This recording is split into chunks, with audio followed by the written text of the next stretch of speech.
Three whistleblowers on the Benghazi terror attack will testify.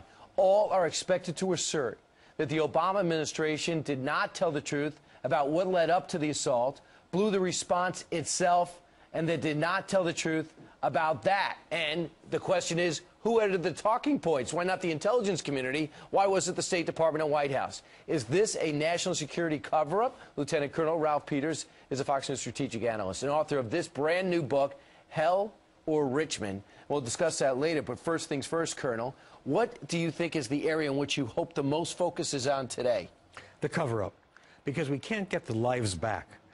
Now, clearly, to me, when it all went down in Benghazi, the administration facing the election went into panic mode, wanted to contain it, don't send in the military, don't blow this into a bigger thing that's going to be, and they put politics above the security of our diplomatic personnel. Why do you say that? They said they just didn't know. They were trying to assemble all the facts in a chaotic situation. Well, look, I understand chaotic situations, but they were hearing from the ground in Benghazi and Tripoli that this was a major terrorist attack. Look, I'm angry, and bottom line for me is the Obama administration is telling so many lies about Benghazi and its aftermath. They make Nigerian phone scammers look like paragons of integrity. And what I hope happens today is these men who are testifying don't lose their nerve in the clinch, and they methodically and objectively lay out those lies that were told to the American people. Ed Henry had some direct questions for Jay Carney about that very topic. Let's listen.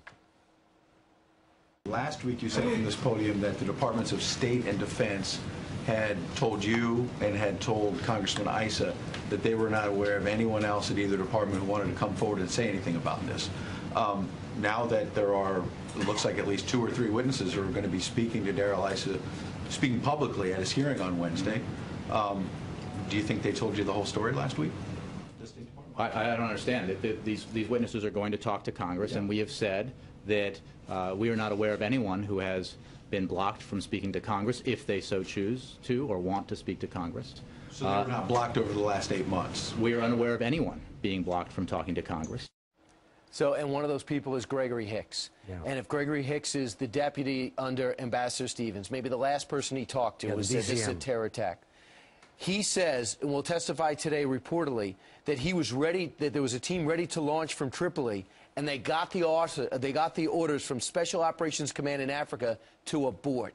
That, to me, is the most grievous crime. To not help our guys who have their lives on the line, and many who would die. Yeah, absolutely. And let's be clear, the military would not have given that order on their own initiative. The military's instinct is to run, ride to the sound of the guns, go to the rescue.